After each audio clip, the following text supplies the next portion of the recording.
Hi everyone, আসসালামু আলাইকুম। Welcome back to my channel. আমি ফারহানা ইয়াসমিন রুমি আমার ব্লগটি শুরু করছি বিকেলের নাস্তা দিয়েই। তো আজকে হচ্ছে শনিবার। তো এটা গতকালকে বিকেলে আমি একটু চটপটির ডাল ভিজিয়েছি, সিদ্ধ করেছি বা ভেবেছি একটু চটপটি রান্না করব, কিন্তু ফ্রিজে গিয়ে দেখি যে আসলে টক নেই, মানে তেঁতুল নেই, শেষ হয়ে গিয়েছে। তো পরে আমার ছেলে মোত্তাকি বলল যে তাহলে মানে ভেজে এভাবে আমরা ছোলা ভাজি যেভাবে করি সেটা করে দাও। তো সেটাই করতেছি আমি, পেঁয়াজ রসুন দিয়ে ভেজে তারপরে আমার সিদ্ধ আলু আর মটরগুলো দিয়েছি। তো আমি সিদ্ধ যখন করেছি মটরগুলো, তখন আমি হলুদ মরিচ লবণ দিয়ে করেছি। তো যার কারণে রসুন আর পেঁয়াজ ভেজে আর একটু আমি মিক্স মশলা দিয়ে এগুলোকে এখন ভালো করে ভেজে নিচ্ছি। তো এগুলো যেহেতু নরমই হয়ে গিয়েছে, যার কারণে বেশি আর ভাজার দরকার হবে না। আমি শুধু তেলে একটু নেড়ে ছেড়েই ভালো করে নেড়ে চেড়ে নামিয়ে নিব। তো একটু ঝাল কম, তো এগুলো কাঁচামরিচগুলো খুবই কষি। তো এই জন্য আমি একটু উপর দিয়ে মরিচগুলো দিচ্ছি, একটু মুখে পড়লে এগুলো আবার এমনিতেই খাওয়া হয়ে যাবে, অসুবিধা নেই, বেশি একটা ঝাল নেই। তো আমি লবণটা চেক করে নিচ্ছি। এখন আমি ধনিয়া পাতাও কেটে দিব উপর দিয়ে, আর বেশি একটা এগুলো রান্নার আর দরকার হচ্ছে না, শুকিয়ে এসেছে। তো ধনিয়া পাতাটা আমি কেটে এগুলোকে নামিয়ে পরিবেশন করব। তো আমি যে গতকালকে যে ব্লগটি দিয়েছি, অনেক আপু প্রশ্ন করেছেন, হ্যাঁ এই সোফার কাপড়গুলো কোথা থেকে নেওয়া যায়, বা এই মিস্ত্রিগুলো কোথায় পাওয়া যাবে, তারপরে কত খরচ হয়েছে। আসলে ডিটেলস আমি ভেবেছিলাম এই সোফার যে কাপড় লাগানো থেকে শুরু করে ফুল একটা ভিডিও করব। তারপরে আবার ভাবলাম যে অনেকে হয়তো পছন্দ করবেন না, সেই জন্য আর করিনি। তো এই যে পরিবেশন করতেছি, সবাই খাবে পেঁয়াজ দিয়ে। তো এই প্রশ্নগুলো আসলে আলাদা আলাদা করলে অনেকেই হ্যাঁ মানে অনেকেই প্রশ্নটা উত্তর পান, কিন্তু আবার অনেকেই একই প্রশ্ন করেন। তো এই জন্য আমি ব্লগের মাধ্যমে বলে দিচ্ছি। এগুলো হচ্ছে প্রথমে বলে দিই মিস্ত্রিগুলো কোথায় পাবেন। আপনার আশেপাশে যে কাঠের কাজ করে বা ফার্নিচারের দোকান আছে, সেগুলোতে আপনি বললেই ওরা আপনাকে হেল্প করবে। তো এর ফাঁকে আমি একটু বলে দিচ্ছি, এটা হলো রাত, মানে ঘুমোতে যাওয়ার আগে আমি সব করে মানে ফ্রেশ করে ফেলেছি, রান্নাঘরে কোনো কাজ নেই। তো ভাবলাম কালকে সকালে রাজমা নাস্তার সাথে রাজমা ডাল খাবো। তো সেই হিসেবে আমি দু প্রকারের রাজমা ছিল, লাল এবং সাদা। তো সেগুলোকে আমি ভিজিয়ে দিচ্ছি, এই যে রাতে এগুলো শোয়ার আগ দিয়ে ভিজিয়ে দিচ্ছি। আসলে অনেক দিন হয়ে যাচ্ছে, এগুলো আসলে বেশি দিন থাকলে কিন্তু আর বেশি একটা মজা থাকে না, একটু শুকা শুকা হয়ে যাবে, এই জন্য আবার গুলতেও চাইবে না। এরকম পুরনো হয়ে গেলে আসলে এই ডাল, যে কোনো ডালই আসলে অত বেশি ভালো হয় না, মানে একটু ভালো তাজা, বেশি দিন পুরনো না করাই ভালো, তাজা খাওয়াই ভালো। তো সেগুলোকে আমি ভিজিয়ে সকালে রান্না করব।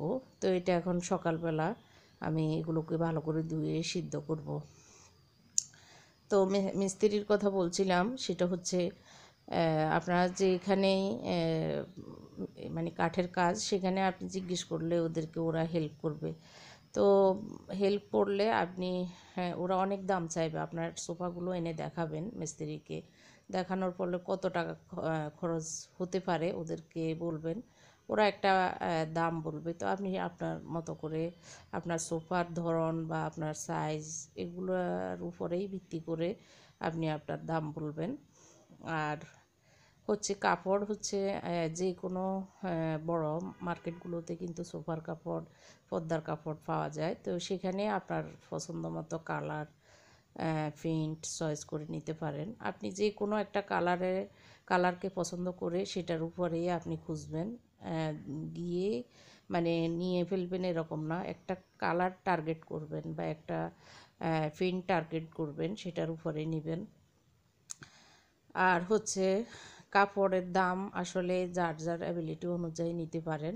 তো আমি একটু ফাঁকে বলে দিই, এই যে রাজমাতে আমি একটু হলুদ, মরিচ, লবণ আর রসুন দিয়ে সিদ্ধ করে নিচ্ছি। হ্যাঁ, তো কাপড়ের দাম 80 টাকা থেকে শুরু করে প্রায় 1500, 2000 টাকা পর্যন্ত, 2500 টাকা পর্যন্ত আছে। তো আপনার বাজেটে একটা বাজেট নেবেন, আপনার নিজের কত টাকার ভিতরে আপনি করবেন সেই বাজেটের ভিতরেই আপনি কেনার চেষ্টা করবেন আপনার কালারটার উপর টার্গেট নিয়ে। তো আমি যেটা করেছি, আমি আমার টার্গেট অনুযায়ী আমি চেষ্টা করেছি আমার কেনাকাটা করার। এদিকে আমি রাজমাগুলো সিদ্ধ হয়ে গিয়েছে। এখন আমি পেঁয়াজ, টমেটো, কাঁচামরিচ, মানে একটু ধনিয়া গুঁড়া, হলুদ, মরিচ, একটু মরিচটা বেশি দিব, হলুদ দিব না। আর রসুন, আদা এগুলো দিয়ে ভেজে আমি রাজমাতে দিয়ে দিব। তো আমি, হ্যাঁ, আমার সোফার কাপড়টা নিয়েছি এলিফ্যান্ট রোড থেকে। এলিফ্যান্ট রোডে আমরা জানি সোফা পর্দার জন্য বিখ্যাত। অনেক কাপড়, অনেক কালার পাওয়া যায়। সেখানে একটু দামটা একটু বেশি বলে ওরা, কিন্তু আপনি অত দাম বলবেন না। ওরা 1200-1300 বললে আপনি 500 টাকা বলবেন গজ। তো এরকম করে আসলে বললে দেখা গিয়েছে হয়তো এর 100-200 বাড়তি দিয়ে আপনি নিয়ে নিতে পারবেন। মানে আপনার টার্গেট অনুযায়ী, আপনার টার্গেট থেকে কম বলবেন, তারপরে আপনি আপনার পছন্দ মতো নিতে পারবেন। আসলে এগুলো দামের বিষয়টা আমি বলে দিচ্ছি, হয়তো আপনারা সবাই জানেন, আপনারা মার্কেটিং করেন, অনেক ভালো অভিজ্ঞ আপনারা, আরও বেশি আমার থেকে। তারপরে আমি যেটা মানে আমার আইডিয়া হয়েছে সেটাই আপনাদের সাথে শেয়ার করছি। তো আমি আমার টার্গেট অনুযায়ী এরকম করে আমি নিয়েছি, এটা বলছি। তো সোফার কাপড় যে কোনো মার্কেটেই আপনি আপনার ধারে কাছে থেকে নিতে পারেন। আর মিস্ত্রির বিষয়টাই বললাম। আর খরচের বিষয়টা হচ্ছে, আমার খরচ হয়েছে, আমি 600 টাকা করে গজ নিয়েছি সোফার কাপড়গুলো। আর হচ্ছে যে ডিবাং, সেটার কাপড়টা হচ্ছে আমাদের দেশি, আর সোফার কাপড়গুলো হচ্ছে বাইরের, চায়না হবে বা ইন্ডিয়ান হবে, ইন্ডিয়ান। তো এরকম অনেক, হ্যাঁ, দেশের আছে, তুর্কি আছে, বিভিন্ন ধরনের আছে। তো আমি 600 টাকা করে আমার সুপার কাপড়টা নিয়েছি, প্রায় 8000 টাকার কাপড়। আর হচ্ছে ডিবাংয়ের কাপড়টা মাত্র 80 টাকা করে, সেটা আমাদের দেশি কাপড়। আমি কন্ট্রাস্ট হওয়ার জন্য ওই কালারটা অন্য কোনো কাপড় দামিতে পাইনি, সেজন্য ওইটাই নিয়েছি। বাট এখানে মানে দামের কোনো তফাৎ বোঝা যাচ্ছে না, ডিফারেন্ট কালার আনার চেষ্টা করেছি, সেই কারণে ভালোই লেগেছে। তো আমার সিদ্ধ রাজমাতে আমি পেঁয়াজ ভাজিটা দিয়ে দিচ্ছি, সব মিক্সগুলো দিয়ে আমি আবার আরেকটু সিদ্ধ করব, কারণ এগুলো একটু ফিশে দিয়ে দিলে মানে প্রেশার কুকারে আরেকটু ভালো হবে, ভিতরে ঢুকবে, এই জন্য মজা হবে। আরেকটা বিষয় হচ্ছে, আমার চেয়ারের কাপড়ও এরকমই দাম, এগুলো বাইরের যেহেতু, সেজন্য আর মানে কাপড়ের কোয়ালিটিটা অনেক ভালো।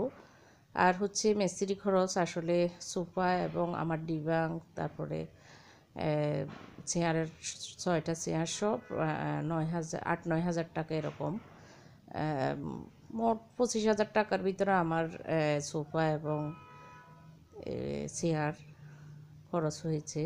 তো আপনারা আপনাদের সোফা এবং চেয়ার যে রকম আছে সেই রকমের উপর ভিত্তি করে আরও কমও লাগতে পারে, বেশিও লাগতে পারে।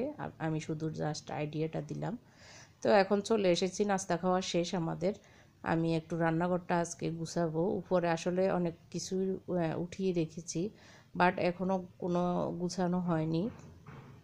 তো একটু ওগুলো আগে প্রথমেও মুছে রেখেছি, তারপরেও আবার নামিয়ে এখন মুছে জিনিসগুলো আরেকটু গুছিয়ে রাখার প্ল্যান করেছি। এরপরে আমি চলে এসেছি আমার ব্যাচিংয়ের এই সাইডটাতেও কোম্পানি টাইলস করে দেয়নি, তো আমি মালয়েশিয়া থেকে যে ওয়ালপেপারটা এনেছি, তো সেটা লাগিয়ে নিচ্ছি। তো অর্ধেক হয়েছে, তো আমি কালকের ব্লগে চোখ রাখবেন, আমি ওয়ালপেপার কীভাবে লাগিয়েছি সেটা দেখাবো ইনশাল্লাহ। তো আমরা একটু বিরিয়ানি রান্না করেছি গতকালকে, সেটা অনেকগুলো রান্না করেছি। আর একটু রয়ে গিয়েছে, যার কারণে সেটা আমি আজকে দুপুরেও খাবে ফ্রিজে রেখে দিয়েছি। আর হচ্ছে আমি রাজমা দিয়ে ভাত দিয়ে খাবো, এটাই। আজকে বেশি কিছু করিনি, আসলে অনেক টুকিটাকি কাজ করতে গিয়ে একটু সময়ও ছিল না। আর বেশি একটা করিও নয়, কাজই করেছি। ওয়ালপেপার লাগাতেও একটু সময় বেশিই লেগেছে। তো যাই হোক, কালকের ব্লগটি দেখার আমন্ত্রণ জানিয়ে আমার ব্লগটি এখানে শেষ করতে হচ্ছে। আর ভালো লাগলে আমার ব্লগটিকে সাবস্ক্রাইব করবেন, আমার পাশে থাকবেন বেল আইকন চাপ দিয়ে। আর লাইক কমেন্ট করতে ভুলবেন না। এই যে আমি ভাত দিয়ে রাজমা দিয়ে খাচ্ছি। তো সবাই সুস্থ থাকবেন, ভালো থাকবেন, এই আশা রেখে, এই কামনা করে আমার ব্লগটি শেষ করছি। আল্লাহ হাফেজ, আসসালামু আলাইকুম।